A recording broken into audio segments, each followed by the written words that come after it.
Here in just a second. Bear with me, I'm not technologically savvy.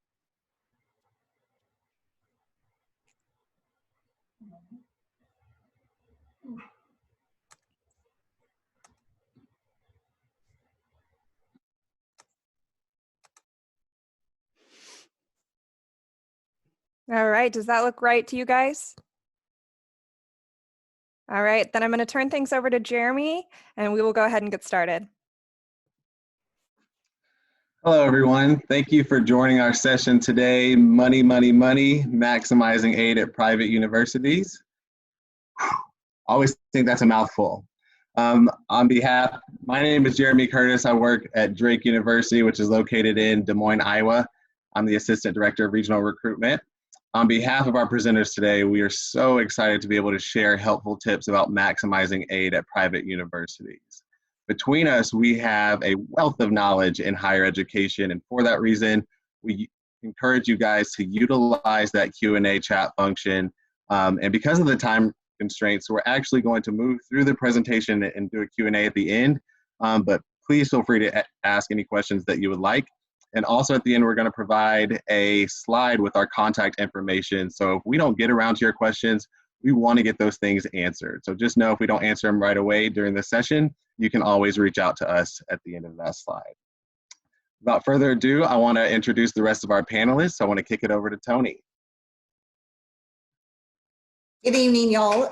My name is Toni Chandler, and I'm the Associate Director of Admission at Bradley University. I'm regionally based in Texas.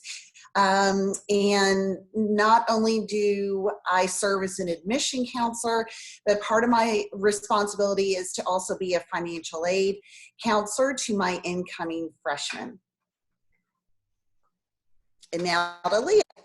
Hi, y'all. My name is Leah Williams. I am the Assistant Director for Admission at Texas Lutheran University, which, surprise, surprise, is in Texas.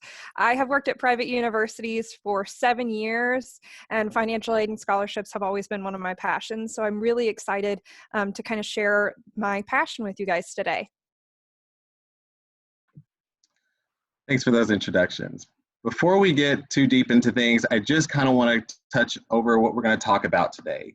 So a few of the topics that we're going to discuss are how to get financial aid.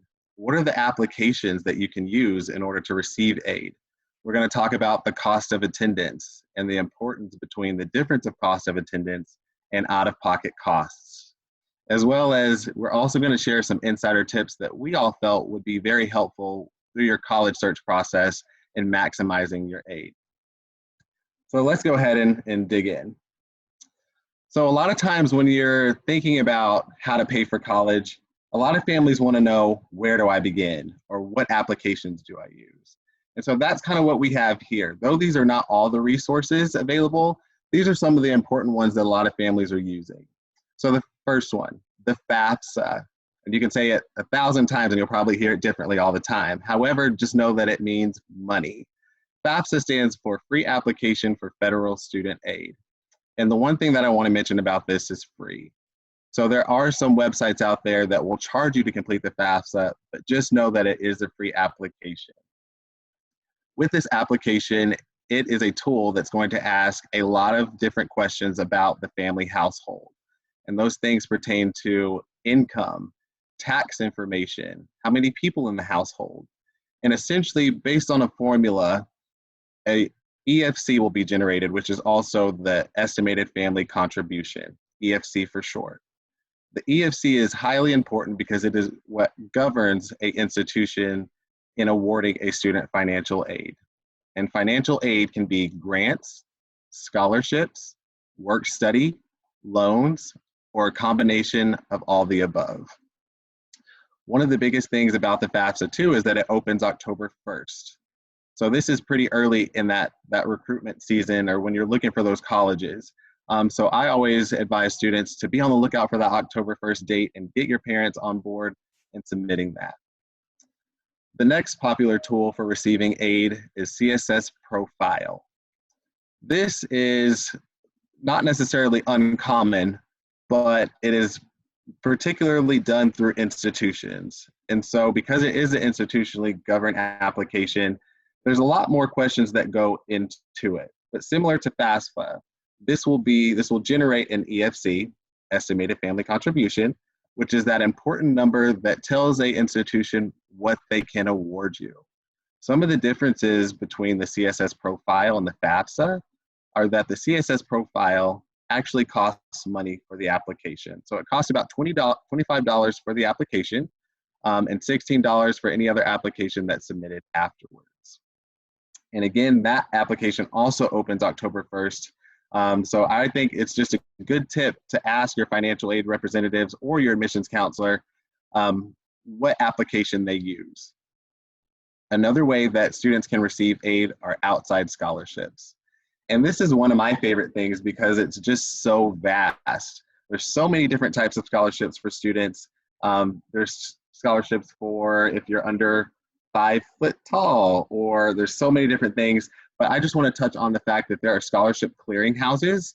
And so essentially I think of this as a hub, kind of like a one click, and you have a vast array of scholarship opportunities. And the beauty of outside scholarships are that they actually follow you throughout institutions. So it's not institutional specific, and you may find scholarships that are that way, but not all outside scholarships. Another way to receive aid are community-based aid. And so essentially what this is you can receive that through a place of worship. So if you attend a church, you may have a scholarship within that, or the workplace. So a lot of times, or not a lot, but sometimes you may have a parent that works for a business that offers scholarships to its employees' children. And so that's also worth exploring that avenue. And lastly, the high school. And I think this is so important because a lot of students are in the high school setting. I always tell students to start there and reach out to your high school counselor and see what types of local scholarships that you can apply for, because that's a great way to receive aid. Now that we talked about the different ways that we can receive aid, I want to talk about the things that I mentioned within the FAFSA, being awarded different types of grants, loans, work study, and scholarships. So I want to talk about the first bullet point, grants. I like to think of this in short as free money. A lot of times when I'm meeting with families, they say, okay, well, what is this? I would just want to know right down to it. I say, okay, well, this is free money. Grants can be awarded at the federal, state, or institutional level. And so as we move down, we want to talk about loans. And this is dear to my heart with loans, because a lot of times I think there's a misconception, as well. Families think that loans are not included in the financial aid package, and that's awarded through the FAFSA, remember. So with loans, it can be a part of your financial aid package. However, you do not have to take out loans. And I think that's a misconception, because I see loans, I have to take them out. Not necessarily true, and loans can be awarded at the federal or private level. So what this means, and the beauty of the college realm, federal loans I view as very good because you don't have to pay your loans back until 6 months after you graduate. And there's a certain type of loan that does not accrue interest while you're in college. And also with this, there are several different options for repayment, whereas if you go with the private route, interest rates may be higher or lower, or there may be other criteria that are more restrictive as paying those throughout college. I also would like to touch on work study. And I love work study because this allows a student to get a campus job and be paid for it. Now, one of the biggest misconceptions with work study, is the fact that you actually have to work for it. So when you're reviewing your financial aid package, you'll see work study, and it will have a certain amount. However, you have to work up to that amount. So it is upon you to apply for a campus job, and then from there you will work and receive a check bi-weekly or whatever that payment arrangement is, and it's up to you as a student to allocate that money to those funds. So that's what work study is, and it's need-based, but just know that you can get a campus job. With work study, it's just that the federal government is paying for that as opposed to the department. The last thing I want to talk about is scholarships. Scholarships, again, are so important because there's so many things that you can apply for, and there's not just a set limit or criteria. And so I always encourage my students to just look at those clearinghouses, because you never know what you can find. And a lot of ways you can go into institutional scholarships, which branch into your specific activities. I want to kick it over to Okay, everybody, let's talk about scholarships that are coming from the school that you're applying to, and that's what an institutional scholarship is. Of course, you're going to college. It's based on academics. So most schools offer academically based or merit-based scholarships. These could be based on your GPA, a test score, a class rank. There are a lot of reasons why schools will give academic scholarships. So you definitely want to check into that. Pro tip on that: sometimes schools use their application for admission as their scholarship application. Sometimes they have a separate scholarship application with a deadline. You need to find out the schools that you're looking at and what their requirements are to be considered for scholarships. Now, of course, we're all familiar with athletics in the NCAA. Division I and Division II schools are given the ability to either fully or partially scholarship their athletes. In the big picture of the college-bound population, you guys, this is a really small percentage, but it could be you. Why not? So if you want to check into that, always a good thing to ask about. Performance-based scholarships. Do you sing? Do you dance? Do you do speech? Did you participate in FIRST robotics? Whatever it is that you did as an activity, maybe that school that you're looking at gives scholarships, or you want to search for schools that give speech or FIRST robotics, or scholarships because you speak a foreign language. So definitely look into those. Like Jeremy said, there are a ton of reasons why people give students scholarships. Departmental scholarships. Does the psychology department at the school you're looking at give scholarships? Are there STEM scholarships? So sometimes those are separate applications. Sometimes it's a part of the general application for scholarships. Again, incumbent on you to find out all this information. And then identity-based scholarships. Something about you. Are you a legacy? Did your parents or grandparents go to the school you're applying to? Is it a religiously affiliated school? And if so, do they honor your religious affiliation and give a scholarship for that? First generation college bound. At the school at Bradley, where I work, we give scholarships to students whose parents work for Caterpillar. And so that's a really big deal. And so it's kind of a quirky scholarship, but it works. Hey, that's money. So let's talk a little bit about cost of attendance. Every school in the country is required to post their cost of attendance on their website. So no matter where you go, where you're looking, they should have somewhere where they post their cost of attendance. This is what I refer to as sticker price, right? If you didn't get one dime of assistance at that school, what does it cost to go there? But more often in our world, and really in your world, think about the net cost. That means out of pocket. What is my responsibility to pay to go to that school? I guarantee you it's gonna look different than the stated cost of attendance. So how do we chip away at that cost of attendance to get your net costs down? That's the whole purpose of this discussion. Now, certainly the sticker price at a private school is gonna look very different than an in-state school. It's kind of apples to oranges. The cost of attendance is not going to look the same. But private schools have a lot of flexibility with their funds in terms of scholarships and institutional grants and special considerations that we are able to take that cost of attendance and make it a doable out-of-pocket expense for our students and families. So definitely, as you're looking at schools, don't just stop with the cost of attendance, because if you do, you may be missing out. I'll show you how. So this is an example of actually one of my students here in Texas. and 3 schools that he either applied to or could have applied to. One is a private school.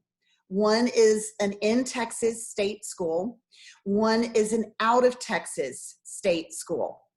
So as you're looking across the spreadsheet, and I won't tell you which one is which just yet, we'll keep this fun, right?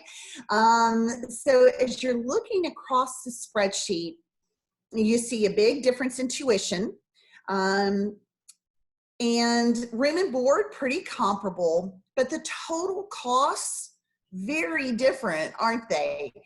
So, you know, logic tells you if you just stopped at that total cost, you could be really missing out, because as you go along, and this student applies for scholarships, he applied for financial assistance through the FAFSA, look at the difference in aid he received. So really at this point, these schools are pretty comparable in terms of aid. And that percentage that's showing on the screen is actually the percent of aid that is covered, the percent of the cost that is covered by that category of aid. So for instance, the student loans covered anywhere from 11 to 21% of the cost of attendance there. But the net cost, the out-of-pocket expense, super comparable across 3 totally different schools. So are you guys ready to find out which is the private, which is the in-state, and which is the out-of-state? Here we go. There we go. So you just never know. That private school actually doesn't end up being the most expensive in this student's situation. Now, of course, everyone is different. Every school is different.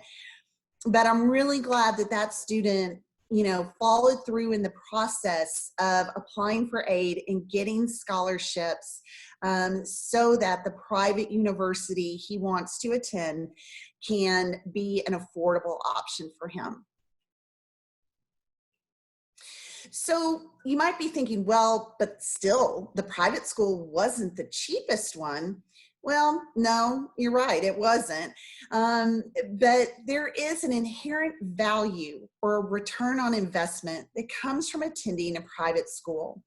That can be a lot of things for a lot of different people, but we'll talk about return on investment.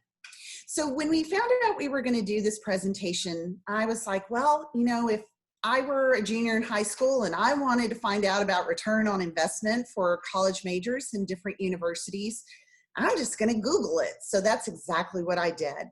And I found a great website that compares different majors and how the return on investment comes out of different majors at different universities. It's payscale.com, in case you guys are curious.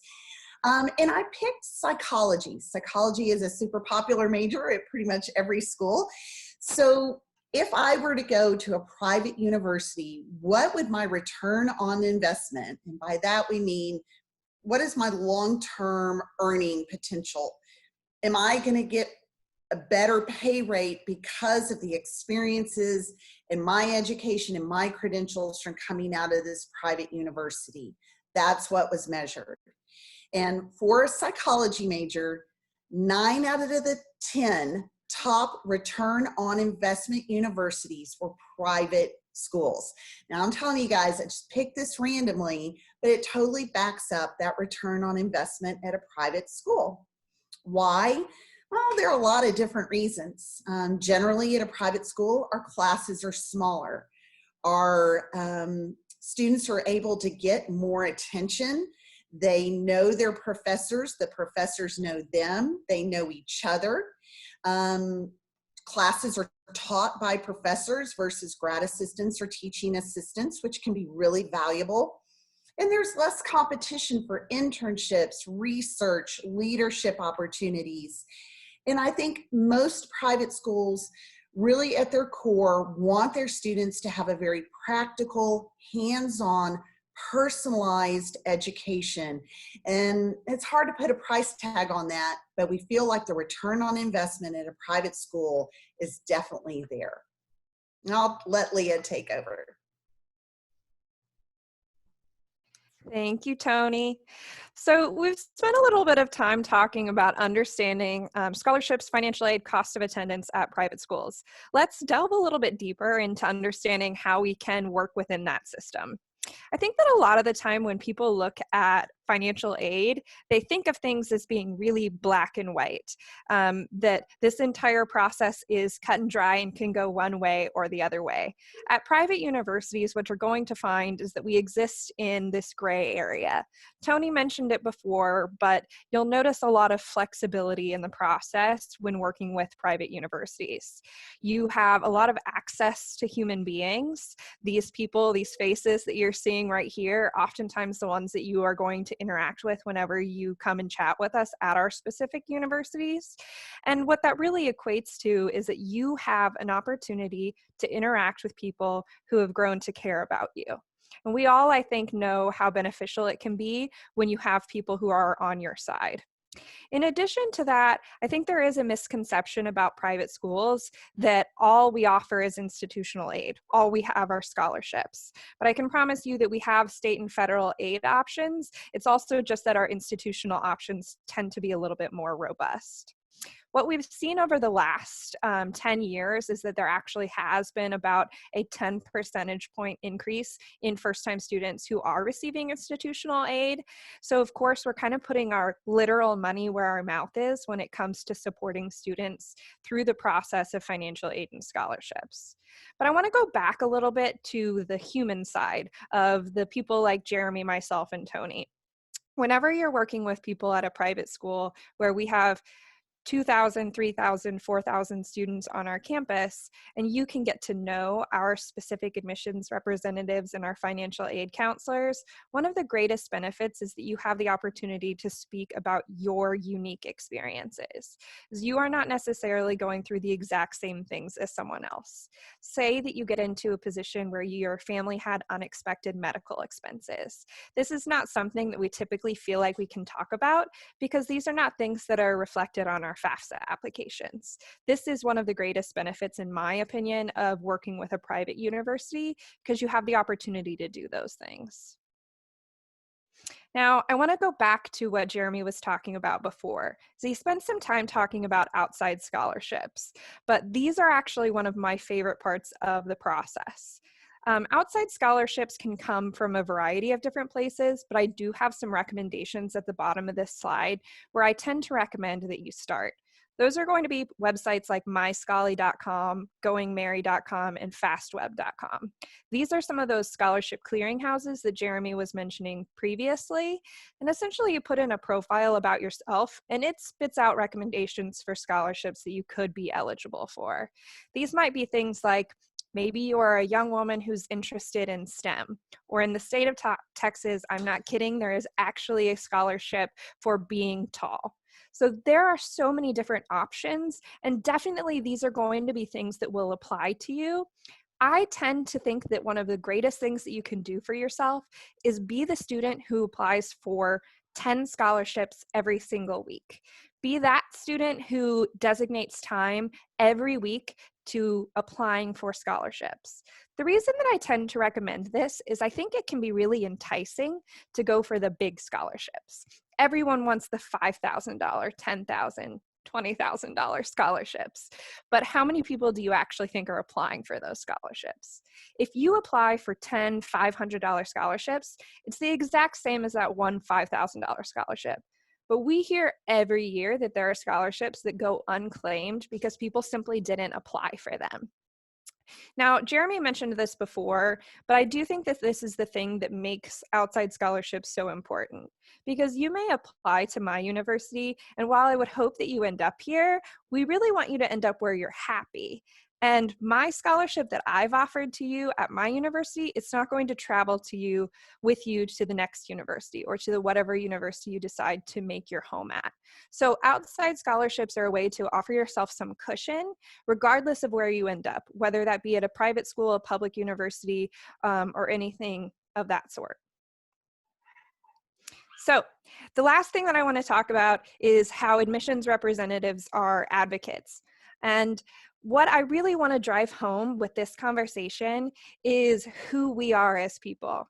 I think that it can be scary to talk to admissions representatives sometimes, but this is probably the thing that you can utilize the most. As admissions representatives, we are the ones who go out and travel to your high schools. We probably have the opportunity to see you at college fairs. If Jeremy is your admissions representative, he's likely going to buy you a cup of coffee at some point and talk about your financial aid package that's going to be available to you. We are likely to read your essays and look at your application materials. What all this breaks down to is that we really want the opportunity to get to know you. I mentioned before that there's some flexibility when it comes to financial aid offers for our students. Part of this comes into play when we have the opportunity to get to know your unique case. Part of that also means that if you're more open and honest with us, we have the opportunity to really assist you more throughout your process. So talk to us. Tell us about the things that are going on in your life. Tell us about your unique special circumstances. To that point, I want to talk about the elephant in the room, which is that we are going through a really unique case right now. Obviously, this is a fairly unprecedented incident, but it is something that got me thinking about the role of the admissions representative in general. Now, I'm not saying that this is going to be an situation that affects absolutely everyone, but I received an email last week from a student whose mother lost her job because of the coronavirus pandemic. This was probably the best example going into this presentation. Obviously not a good thing, but a great representation of the potential relationship that you can have with your admissions representative. On our FAFSA application, one of the biggest concerns is that we're talking about information that is sometimes 2 years old. So if your parents own their own business, their income may have changed. If you had unexpected medical expenses, that's not going to be reflected on your tax returns. It's not going to be reflected in your FAFSA application. These are things that we, as your admissions representatives, have the opportunity to work with you on that's not going to be in the technical information provided by FAFSA. I'm going to turn things over back to Jeremy so he can close this out.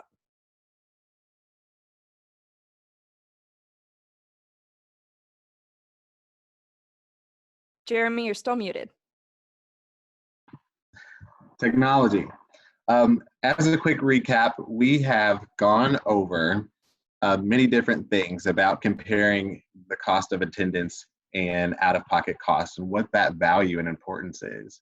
And I think that's one of the things that separates private institutions is sometimes families are a little bit scared or looking at things, but we don't dive deeper. So I love that we were able to see visually how that can compare to an out-of-state school, comparing private to private and private to public as well.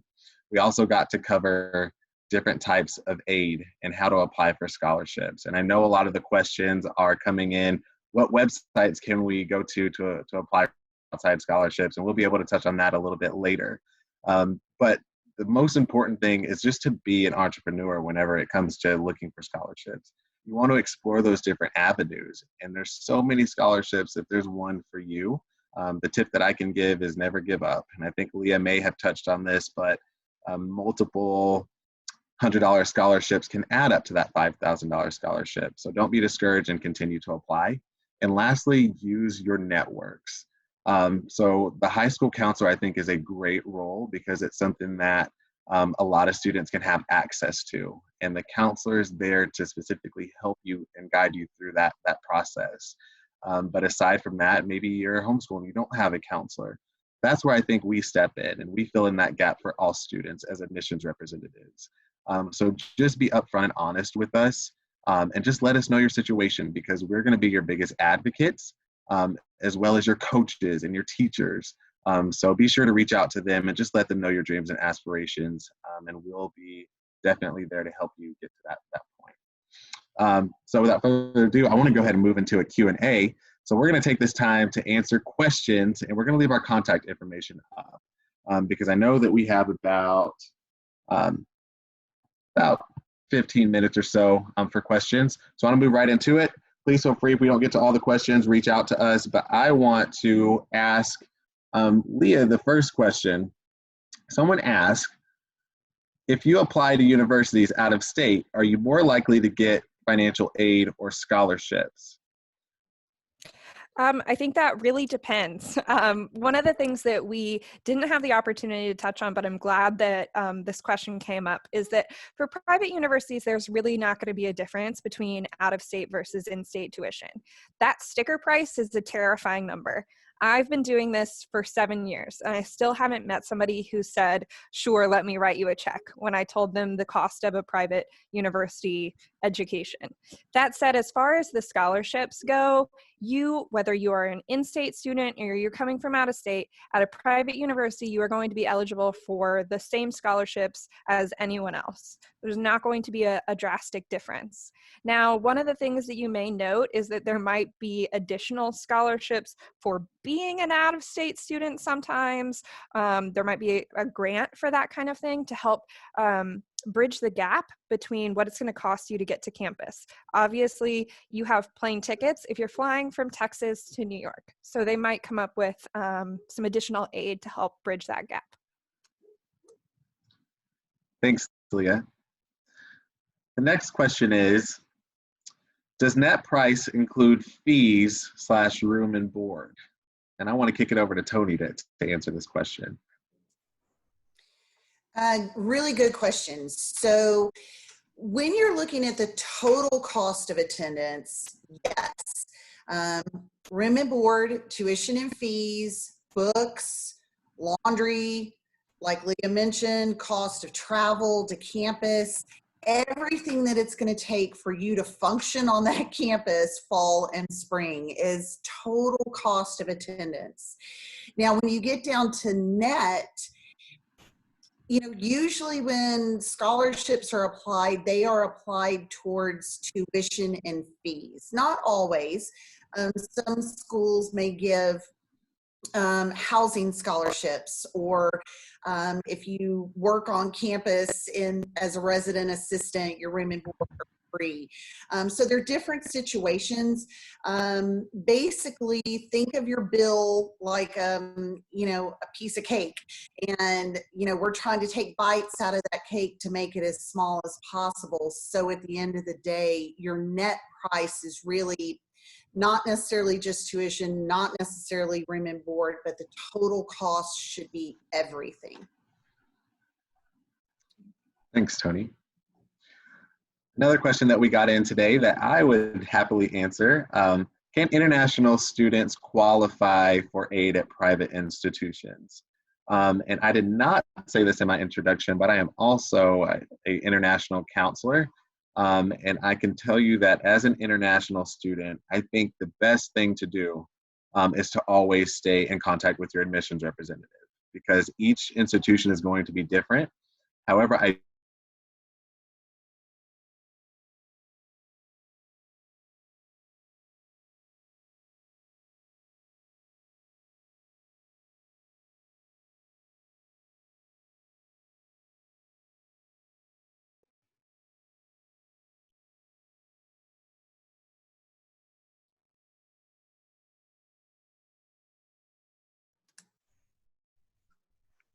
Did we lose Jeremy? I think he's frozen. So okay, we're going to go into the question and answers for him then. Okay.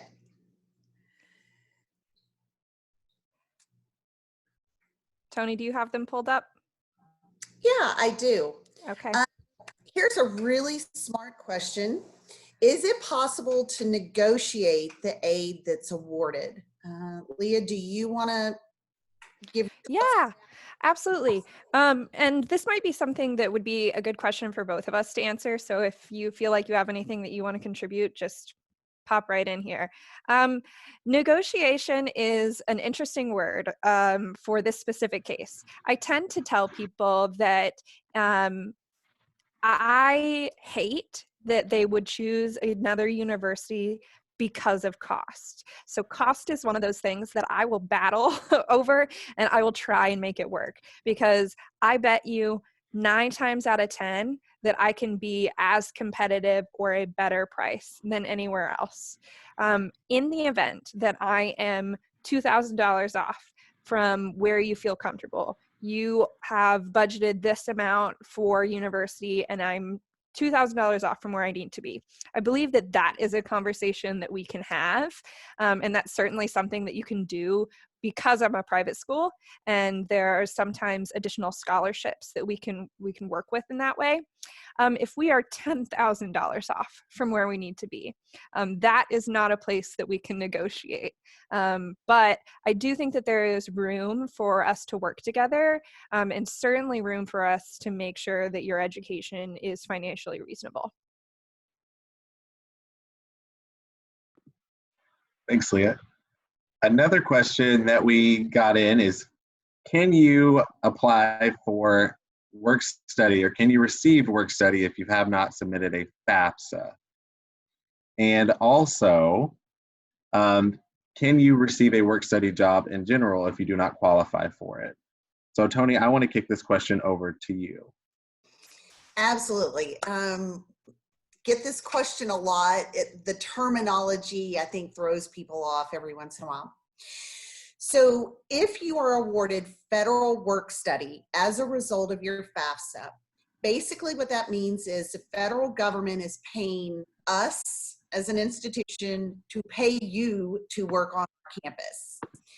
But there are a lot of students who want to work on campus who do not have that federal work study designation, because I will tell you that generally the federal work study is awarded to students of highest need. But there are a lot of students who want to work on campus. I worked on campus as a student. I was not under federal work study. But generally, the jobs are exactly the same. The hours are the same. The pay rate is the same. And you're working, sitting right next to somebody who's on federal work study. Nobody knows. Nobody cares. We just want some, Starbucks money. So definitely, if you want to work on campus, I say go for it. It's a great thing to do. Thank you, Toni. Another question that we got in is, if a school requires the CSS profile, can I receive aid if I complete the FAFSA? Should I submit both? And I'll answer this one. So again, I think it's very important to stay in contact with the institutions that you are looking at, and just staying aware of what they are requiring. So one thing that I did not get to mention is that with the FAFSA, you can add up to 10 schools. And I also want to tie this in with another question, but you can add up to 10 schools, and essentially that will be pushed out to all the schools, and they will kick back the financial aid packages. If a school requires a CSS profile, it will not replace the FAFSA. So you will still need to submit that CSS profile for that institution. One of the other questions that came in was that if I complete the CSS profile, will those awards go to other schools? And that's the same type of question. They will not transfer, so to speak. The CSS profile is more institutionally driven. So those colleges are going to be asking more in-depth questions in order to obtain your EFC. And one more question that we got regarding this is, should I apply to multiple schools with the FAFSA to see what I get in return?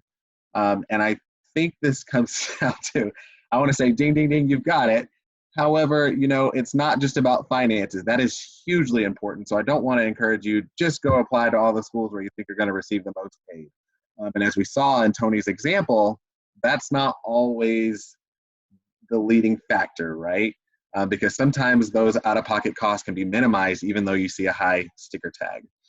So if that's the way that you want to narrow down in your college search, is just applying to multiple schools and seeing what you're going to get for aid, great. But just know it also goes into education and the things that those schools offer for you as well, such as majors or student activities. But really great question. Another question that we got is, can you re-explain ROI? And so I want to go back to Toni. Toni, can you touch on ROI one more time, or return of investment? Mute myself. There we go. Okay, so return on investment basically means, what am I getting for my tuition, my fees, the investment in time, talent, and treasure that I have made in that school? I know, most of y'all have probably not bought stocks on the stock market. Maybe now is not a real great time to talk about that. But when you are buying a stock, you want one that's going up, right? The company's doing great, things are positive, the outlook is good, that you're going to keep making money. And the same principle is true on return on investment from a school. Do their students get hired? Do they get accepted to graduate programs? Do they get to do internships?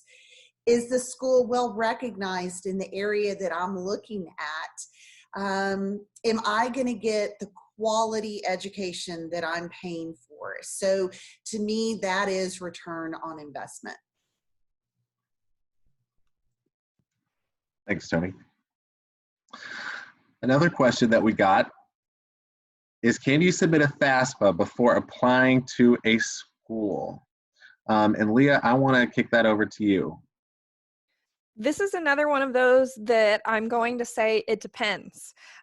You can file your FAFSA before you have applied to institutions. This one's going to be guaranteed. And that's because FAFSA does not begin as an application that's institutional specific. So it is a federal application. Your profile is yours, and the same profile will go to various institutions. The difference and the it depends comes whenever we're actually submitting that information to various universities. At my specific university, we will not process a FAFSA application until you've gained admission to our university. This tends to be the industry standard because we want to make sure that you're going to gain admission prior to spending our time on the packaging part. But there are some other universities that will just wait until they've received an application from you. But most of the time, the case is going to be you can file a FAFSA, but nobody's going to do anything with it until you've been admitted. Thanks, Leah. Another question that we received is, when is a good time to start applying for outside scholarships? And so I'll answer this one. Again, there's such a vast amount of scholarships, and all of them have their own criteria. I would tell you that there is really no specific time that you can start looking for scholarships, because some might say you can start as a sophomore and we'll award you that as your senior year. So it's just a good rule of thumb to continuously look out for those scholarships and apply when you see that it is something that you can obtain. And so there's really no specific time. Again, your senior year is great, but if you can get a head start on that prior to, I think that would be amazing as well.